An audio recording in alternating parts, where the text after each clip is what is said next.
Habacuc, la vida de Habacuc, es un ejemplo. Podríamos tocar muchas personas, muchos personajes a donde Dios hizo silencio y donde los hombres se empezaron a desesperar y a donde los hombres se preguntaban el por qué, ¿sí? El por qué. Una es Marta, María también, ¿sí? Que se preguntó por qué el Señor, teniendo que estar con su amigo Lázaro que había muerto, se demoró 4 días.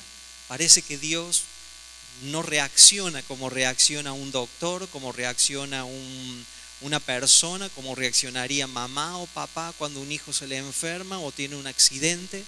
Son esos casos a donde no encontramos una respuesta clara de parte de Dios, a donde no podemos concebir de que Dios, que se muestra como Padre en el Nuevo Testamento, en el Nuevo Pacto, Dios hace silencio cuando una mujer es golpeada por su esposo, cuando su esposo llega alcoholizado a la casa y maltrata a su esposa, cuando los hijos andan en la calle, cuando el hombre no se hace responsable, cuando ese mismo hombre quizás por injusticia lo botan del trabajo y cuando llega a la casa donde quiere recibir un apoyo de su esposa, lo único que recibe es crítica, recibe difamación, recibe injusticia. Ese silencio que hace Dios a veces es incomprendible para nuestras vidas, que aparentemente lo hemos escuchado todo y creemos que Dios no está presente en los momentos más difíciles de nuestras vidas. Cuando una mamá llora en un hospital, cuando los padres lloran en un hospital porque un hijo ha pasado un momento muy difícil y se está creando ese temor a donde nuestros pensamientos y todos nuestros pensamientos están enfatizando en lo peor. A esa gente que busca trabajo y no puede encontrar un trabajo digno, que se ha preparado por años y parece que una maldición lo persigue. A esa gente que se pregunta, Señor, ¿hasta cuándo? ¿Hasta cuándo? Y vamos a leer entonces, quizás de las cosas más difíciles de la vida es encontrarle el sentido y el significado de las incidencias de parecer que no tener un propósito específico. Esta es la razón por la cual el profeta Habacuc comienza su libro con una queja. Lo que veía era inconsistencia con lo que él creía. Habacuc capítulo 1, vamos a leer hasta el verso 6, ¿sí? Dice, la profecía que vio el profeta Habacuc: ¿hasta cuándo, oh Jehová, clamaré y no oirás? Y daré voces a ti a causa de la violencia y no salvarás. ¿Por qué me haces ver iniquidad y haces que vea molestias? Destrucción y violencia están delante de mí, pleitos y contiendas se levantan, por lo cual la ley es debilitada y el juicio no sale según la verdad, por cuanto el impío asedia al justo, por eso sale torcida la justicia. Mirad entre las naciones y ved y asombraos, le dice el Señor, porque haré una obra en vuestros días, que aun cuando se os contare, no la creeréis. Porque he aquí, yo levanto a los caldeos, nación cruel y presurosa, que caminan por la anchura de la tierra para poseer las moradas ajenas. Muy bien, entonces vamos a ver como primer punto, el silencio de Dios a veces nos confunde. Lo que habla el versículo 2, cuando Habacuc se pregunta, Señor, ¿hasta cuándo? ¿Hasta cuándo veremos violencia y no salvarás? ¿Sí? Nada de lo que estaba sucediendo era por falta de oración. El profeta lo primero que exclama es: ¿hasta cuándo, oh Jehová, clamaré y no oirás? Y daré voces a ti a causa de la violencia y no salvarás.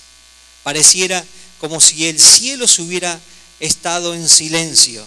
Es ante esos momentos inexplicable cuando más vulnerables somos. Las quejas, la preocupación, la fe se debilita, se nubla el entendimiento, el cántico se convierte en un lamento y todo pierde su brillo. Y como si esto fuera poco, el cielo parece que estuviera cerrado. ¿Cuántas veces nosotros, aún estando en los caminos del Señor, mire, el hombre cuando se encuentra en ciertas circunstancias difíciles, siempre él tiene la intención de recurrir a algo que esté por encima de él. Parece que el ahogo de las personas hacen que una persona tienda a buscar a algo superior. O sea, aún hasta el ateo busca a alguien superior. O sea, lo más difícil de la humanidad es encontrar a un ateo. Aquellos que se dicen ateo es porque su Dios es el mismo. Se vanagloria de su sabiduría, de su conocimiento, de decir, bueno, yo no creo en Dios. O sea, esas son las vanaglorias. Pero Él mismo se ha hecho un Dios en su vida misma, en su conocimiento mismo. Entonces, pero cuando vienen estas cosas, como le toca padecer a Habacuc, ahí el silencio de Dios trae una severa confusión y nos trae confusión. Por eso gente que anda errante, gente que se ha entregado a Cristo, que gente que puede dar como testimonio y tiene un buen historial, a lo mejor de un cristiano.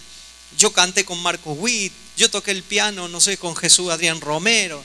Yo predicaba y le llevaba el maletín a Gigi Ávila. Yo estuve en la campaña y Harold Caballero impuso sus manos sobre mí. Yo empecé el ministerio con Cash Luna. Dios dice, no creas que porque yo hice silencio, tú te vas a salir con la tuya. Está hablando de gente que conoce los mandamientos. ¿Sí? Está hablando de gente que conoce su palabra. Está hablando de gente, ¿sí?, que en un momento obedeció y porque Dios hizo silencio cuando hablaba mal de su hermano, cuando andaba en adulterio, ¿sí?, y cuando andaba en malos caminos, aunque cree que Dios cayó, pero dice, llegará el día que el silencio dirá hasta aquí. ¿Sabe por qué Dios a veces hace silencio? Es para que nosotros aprendamos a obedecer la voz de la conciencia o aprendamos a obedecer la voz del Espíritu de Dios. Dios tiene para nosotros dos mensajeros que tienen para que el hombre no se descarríe de los caminos del Señor. Y Dios dice, ¿tú crees que porque yo hice silencio tú te vas a salir con la tuya? Que agarras mi mandamiento, haces lo que quieres. Que agarras mi palabra y quieres hacer lo que tú quieres. Pero no va a ser así. Porque un día lo voy a poner delante de tus ojos, todas tus maldades, todos tus pecados, todas tus transgresiones, todo lo que no quisiste corregir, ¿sí?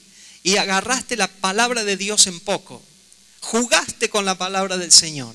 Pero llegará un tiempo en el cual el silencio se suspenderá de Dios, porque estoy esperando que te arrepientas, estoy esperando que tú tomes conciencia, ¿sí?, y que tú obedezcas la voz del Espíritu, porque eso es también apagar el Espíritu Santo de Dios. Por eso este punto habla de a veces que nosotros interpretamos el silencio de Dios erróneamente, ¿sí?, erróneamente. Total, Dios no dijo nada. Nadie lo vio, como David. Nadie vio el adulterio con Jezabel. Pero Jezabel le empieza a hablar, ¿sí? No sé si por teléfono, ¿sí? Pero le dice, Rey David, estoy embarazada. Híjole, era el rey. ¿Y qué hacemos ahora? Llámenos a Urías. Viene Urías, amigo de David, y le dice a Urías, ven, prepara un asado acá, vamos a tomarnos unos vinos, y lo intenta emborrachar para que se vaya a acostar con su esposa Betsabé. El tipo borracho y todo era más decente y más temeroso de Dios porque se quedó en la puerta y él dijo, yo no estaré en fiesta cuando el pueblo de Dios está muriendo en batalla. Y no logró que se fuera a acostar con la esposa, con su esposa. Agarró David, se le estaba quemando o se le estaban acabando las estrategias para ver quién embarazaba, a quién le echamos las culpas de ese embarazo. Y agarró, dijo, mándenos al frente de batalla porque este es el marido. Y va a decir, yo no me acosté con mi esposa. Y agarró, los mandan al frente de batalla. Fueron más groseros los pecados de David que los pecados de Saúl. Pero Saúl desobedeció a Dios. David se arrepintió. ¿Sí? Porque David mata hasta a su amigo. Pero Saúl se hace amigo de sus enemigos. Ahora, ¿quién a la luz de su perspectiva y de mi perspectiva humana, quién sería peor amigo? Para mí sería el peor amigo David. Porque con esos amigos no te podés descuidar. Pero Dios, por causa de la rebeldía de Saúl, Dios desechó a Saúl. Porque Saúl nunca se arrepintió delante de Dios. ¿Sí? Tuvo remordimiento, pero nunca se arrepiente delante de Dios. Y David hace que mataran a Urías por un pecado que había cometido. Y habían pasado 11 meses. Y Dios hizo silencio por 11 meses. Y le mandó a un profeta llamado Natán. Y le dice, ve y dile esto. Y la historia de la ovejita. ¿Sí? Y David dice, al tal tipo que hizo esto con este siervo que mató a la ovejita de este pobre hombre, debe pagar 4 veces o 4 tantos su maldad. Natán le dice, David, profetizaste tu sentencia. Tú vas a pagar 4 veces tu pecado. Murió el hijo con Jezabel, su hijito. Tamara fue violada por un hermanastro. Absalón, por venganza, que habían violado a Amnón, que había violado a su hermanastra, Absalón lo termina matando. Y Absalón se le revela en contra el reinado de David y le viola las concubinas. 4 veces pagó. ¿Saben por qué? Porque no hay que juzgar apresuradamente. Cuando usted vea algo, mejor guarde su corazón. Para eso lo tenemos a nuestro Padre Celestial. ¿Sí? Por eso los silencios de Dios a veces lo interpretamos mal, porque creemos que Dios nos ve, no ve las cosas. Y Dios está diciendo, te estoy esperando para que te arrepientas, porque te he hablado tantas veces, ¿sí? Y todavía sigues en esa situación, como si yo no viera las cosas. Híjole, me da escalofrío. Tercero, ¿cuántos dicen amén?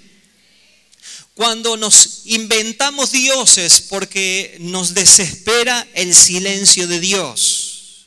Por esta causa el hombre carnal recurre a prácticas místicas, santería, materialismo, estafas, todo tipo de hechicería y engaño o sustitutos de Dios. Porque somos sacerdotes, inventamos nuestros ídolos y nuestros cultos. ¿En quién nos refugiamos cuando Dios hace silencio? Mire lo que pasa, y tengo varias citas bíblicas, pero le voy a dar Éxodo capítulo 32 del 1 al 6. Si me acompañan, por favor, con sus Biblias, ¿no? Yo tengo la mía. Dice, viendo el pueblo que Moisés o el pastor tardaba en descender del monte, se acercaron entonces a Aarón y le dijeron, levántanos y haznos dioses que vayan delante de nosotros, porque a este Moisés, al varón que nos sacó de la tierra de Egipto, no sabemos qué le haya acontecido. Y Aarón le dijo, apartad los zarcillos de oro que están en las orejas de vuestras mujeres y vuestros hijos y de vuestras hijas y traédmelo. Entonces todo el pueblo apartó los zarcillos de oro que tenía en sus orejas y los trajeron a Aarón. Y él les tomó de la mano de ellos y le dio forma con buril e hizo de ellos un becerro de fundición. Entonces dijeron, Israel, estos son tus dioses que te sacó de la tierra de Egipto. Y viendo esto, Aarón edificó un altar delante del becerro y rogó a Aarón y dijo: mañana daré fiesta para Jehová. Y al día siguiente madrugaron y ofrecieron holocausto y presentaron ofrenda de paz, y se sentó el pueblo a comer y a beber, y se levantó a regocijarse. Hubo un desenfreno allí. Madrugaron. Cuando hoy el pueblo, madrugar quedó como una canción, ¿ya se acuerdan? ¿Por qué para un ídolo te hace madrugar y Dios? Ni nos acordamos, salimos corriendo a hacer nuestros quehaceres, ni nos acordamos de Dios. Pero para un ídolo ofrendaron, ¿sí?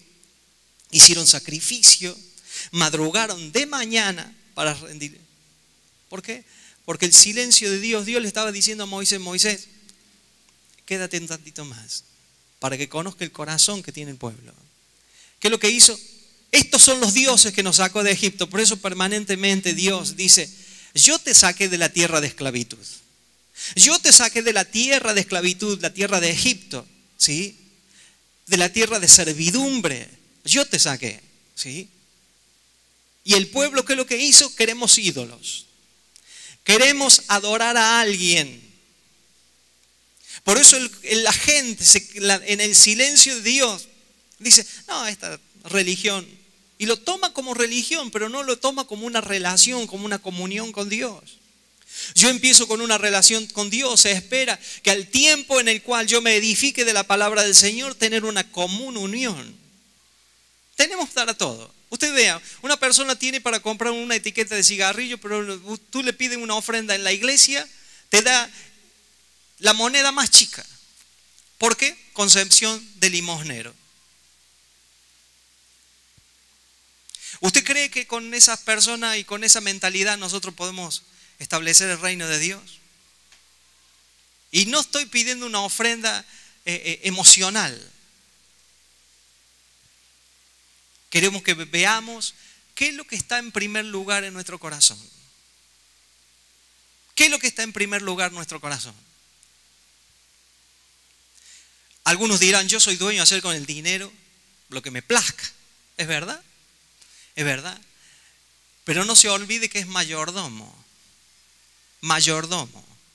Y Dios dice: busca primeramente, digan conmigo, primeramente, el reino de Dios y su justicia, y todas las cosas te vendrán por añadidura.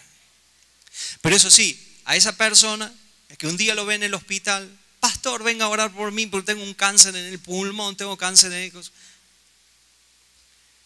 Y el pastor tiene que salir corriendo a orar porque nos debemos a la gente. Se manifiestan los corazones rebeldes. La desesperación del corazón impetuoso por la demora de una respuesta hace cometer errores que afectan a las generaciones futuras. Escuchen los papás. Por decisiones apresuradas y no tener en cuenta a Dios. Como en el caso de los hijos de Coré, de Datán y Abirán, lo que es capítulo 16 del libro de Números. ¿Qué hicieron estos hombres? Agarraron, eran levitas, tocaban algún instrumento, ¿sí?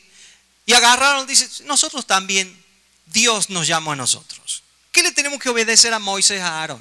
Y agarraron los tipos, y pusieron fuego y pusieron tea y hicieron inciensos, ¿sí? Y Dios olió incienso que no era grato delante de él. Y agarró Moisés, le dijo: muchachos, no hagan eso. O sea, está bien, yo sé que Dios nos habla a todos. Habla a todos y Dios les habla a ustedes, pero yo tengo un oficio y el oficio mío es un oficio del sacerdote, del libertador, quizás de pastor, ¿sí?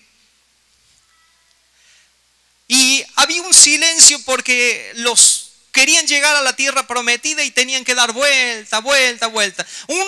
Una tierra que podrían haber llegado a los 11 días de camino. pero sin embargo estuvieron 40 años dando vueltas por la rebeldía que tenía. Dios los pasaba por frente del Jordán y volvían a recorrer la tierra, pero no encontraban la puerta por la rebeldía. Por eso muchas veces la rebeldía hace que nosotros no podamos encontrar la puerta abierta de parte de Dios que nos tiene para sus hijos.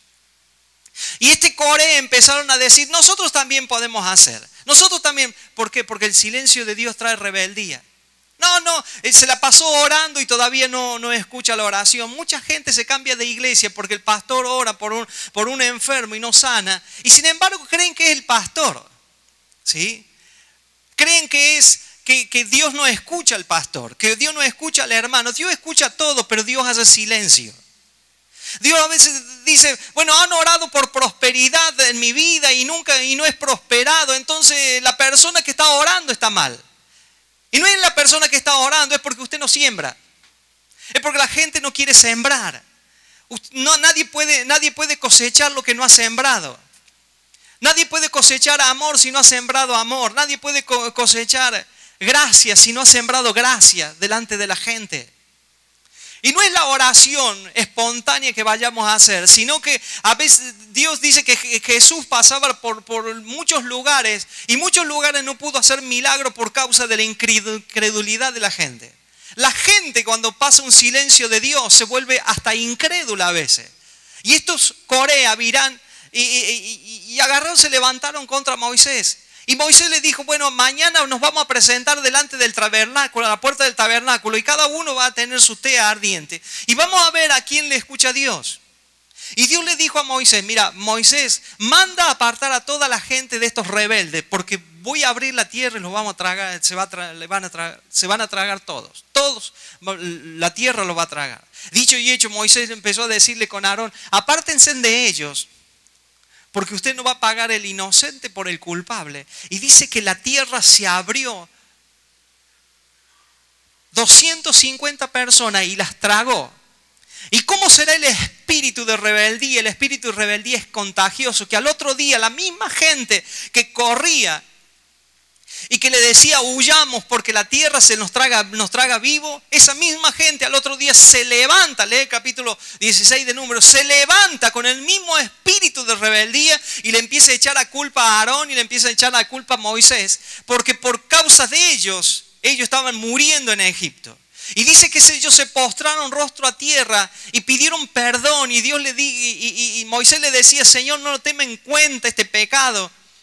Y dice que vino una mortandad, que murieron aproximadamente 25.000 por un corazón rebelde, porque el silencio de Dios no lo sabemos interpretar. El silencio de Dios, Dios está esperando a ver qué lo que haces con un silencio de Dios. ¿Te desespera? Nos volvemos más orgullosos, más soberbios. O vamos al que nos lee las cartas o que nos lee las manos. Empezamos a buscar un montón de fetiche. Empezamos a traer ídolos a nuestra casa. Mire, a la gente le sacaron una virgen, pero y ahora idolatra la Biblia. Y la abra en Salmos. ¿Qué salmo quiere? Salmo 23. Pero el que escribió el Salmo 23, Jehová mi pastor, nada me faltará. Podemos tener lindos salmos, pero David fue un pésimo padre. Escribió buenos salmos, pero fue un pésimo padre.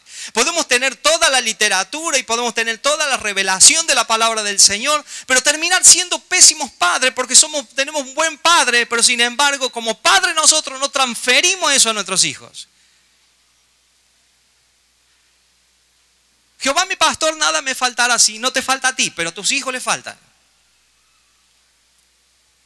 Por eso David escribió el Salmo, pero fue un pésimo padre.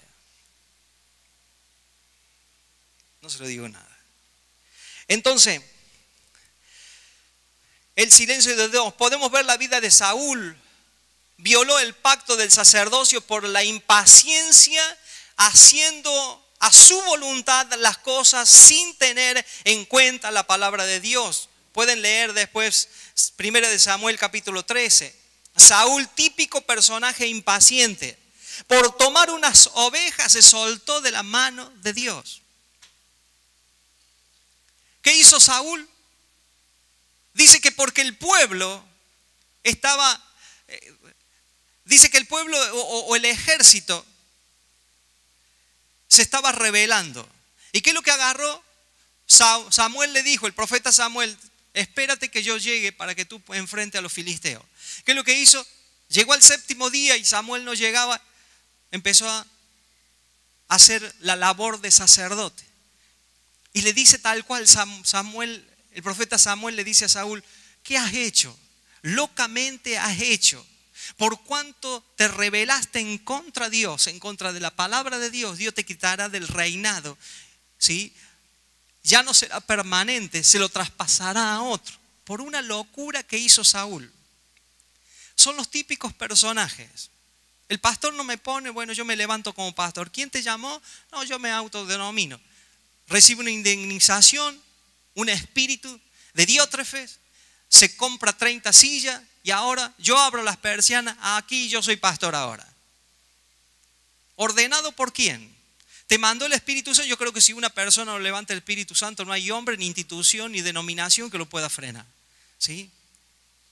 Pero cuando yo me tengo que pelear con medio mundo y con todos los pastores de la ciudad y con todos los pastores del país para que yo sea pastor, es una imposición humana, carnal. Y cuando tú predicas desde un espíritu de rebelde, todo lo que tú vas a sembrar en la gente es rebeldía. Por eso hay muchos rebeldes dando vueltas que no se sujetan a nadie, así como fue este hombre llamado Saúl y como él son los hijos de Coré. Ese espíritu de rebeldía automáticamente le caen a los hijos. ¿Que Dios no puede hacer un milagro? Sí, Dios puede hacer un milagro, pero si nosotros tenemos un corazón de arrepentimiento. Por eso hay gente que no se sujeta a nadie. Mujeres que no se sujetan a su marido, menos se van a sujetar al pastor. ¿Sí? Hombres que no se sujetan a autoridades. ¿Sí? Ustedes vean los frutos que van a dar el día de mañana.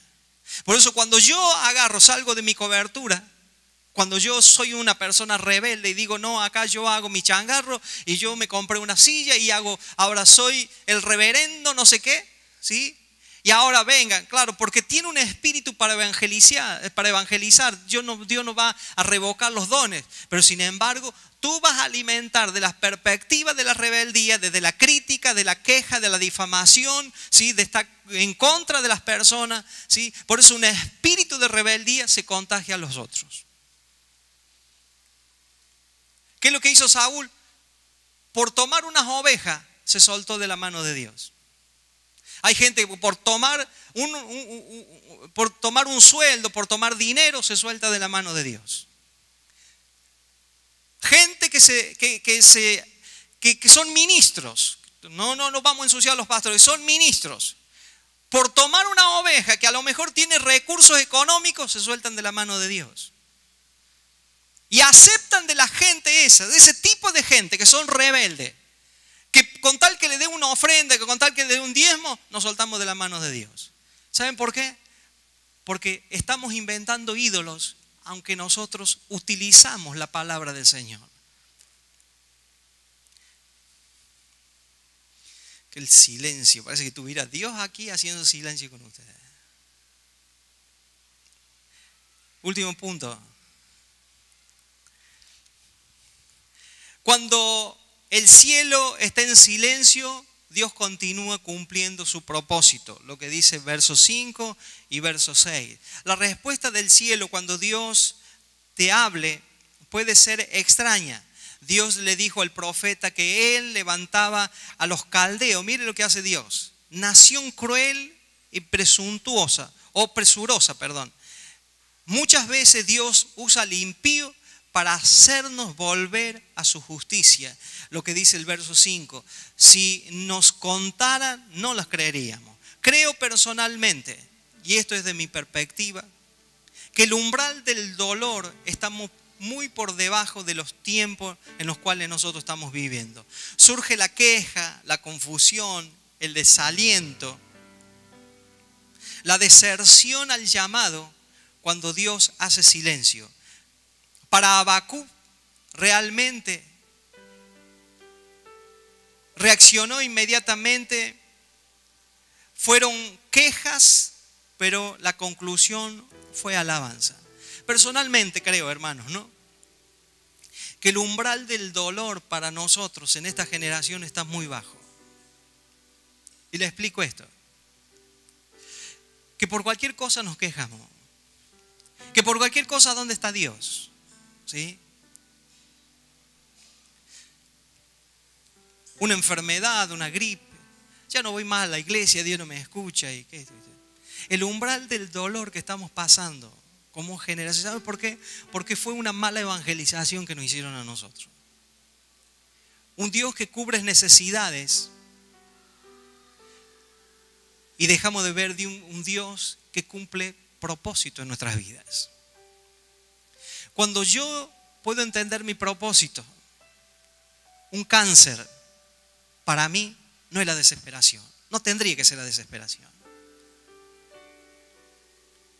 Una dificultad económica, una injusticia, no tendría que ser mi desesperación. ¿Sabe por qué decimos a dónde está Dios? Porque nuestro umbral del dolor o de sufrimiento, si se puede llamar sufrimiento, está muy debajo. Queremos que Dios sea como la tómbola que nos suple todas nuestras necesidades. Me juego un numerito en la lotería a ver si me saca de estos problemas de los que yo me metí. Por eso Pablo dice esta leve tribulación momentánea. Digan conmigo momentánea. Tribulación momentánea produce en nosotros un cada vez eterno peso de gran gloria. Pablo las tribulaciones las veía como una oportunidad de gran gloria para su vida. ¿Sabe? Comienza Habacuc con una queja. Las editoriales dicen, cuando vaya a escribir un libro, siempre escribe algo que va a dejar el lector cautivado para llegar a la mitad y al final del libro. Nunca empieces con algo trágico ni con algo negativo. Siempre empieza con algo bueno. El que se da el lujo de romper con todas las reglas de editoriales es Dios. Porque Dios empieza el Génesis con un caos y Habacuc empieza con una queja. Pero como es palabra de Dios, yo le invito a que nos pongamos de pie. Deje de sufrir ahí en la silla, por favor. Aprenda del silencio de Dios. Mire, hay un rey, y con esto le digo, y vamos a concluir, después le leo, que Dios lo había prosperado en todo. Era la persona más rica que existía sobre el planeta Tierra, sobre la Tierra. Y van dos visitantes mensajeros, van a verlo de Babilonia. Y dice que Dios se retiró, se ausentó por un tiempo para probar el corazón. Prepárese que aún en la prosperidad Dios va a hacer silencio en su vida o en nuestras vidas para probar qué es lo que hay en nuestro corazón. No hay peor cosa a veces prosperar sin tener discernimiento de dónde viene nuestra prosperidad. Habacuc empieza con una queja hasta que entiende el propósito de Dios. Y termina el libro de Habacuc con una alabanza que usted creo que la conoce, que a donde nosotros todos tendríamos que abordar como lo hizo Habacuc. En el verso 17 del capítulo 3 dice: aunque la higuera no florezca ni en las vides haya fruto, aunque falte el producto del olivo, y los labrados no den mantenimiento, ni las ovejas sean quitadas de la majada, y no haya vaca en los corrales, y con todo yo me alegraré en Jehová y me gozaré en el Dios de mi salvación. Un hombre que empezó con queja, pero Dios tiene el poder para cambiarnos la historia. Está pasando por una enfermedad, está pasando por una parte emocional trágica, está pasando por injusticia, algo que lo desespera. Y más le desespera el silencio de Dios. Dios está más interesado de que usted encuentre en medio del dolor la alabanza a Dios, porque Él no ha dejado de ser eterno y no ha dejado de ser todopoderoso. Él tiene el poder para Dios levantar a los mismos muertos de la tumba, ¿sí? Y darle vida a lo que no tiene vida. Hacer que la tierra produzca en una tierra árida y todo lo que es estéril sea fértil. Dios puede arrancar un cáncer, Dios puede dar vida y Dios puede dar vista al ciego. Dios puede levantar al caído, Dios puede restituir al agraviado. Dios puede traer recompensa grande a su pueblo. Pero por sobre todas las cosas, conocer que el silencio de Dios es que para nuestro corazón sea probado. ¿A dónde está tu corazón cuando estamos pasando por dificultad? ¿A dónde está mi corazón cuando estamos pasando por aflicción? ¿Nos quejamos de Dios? ¿Renegamos de Dios? ¿O esto nos hace decir, Señor, como dijo el salmista, yo sé que estoy pasando por aflicción, pero de todo me librará el Señor?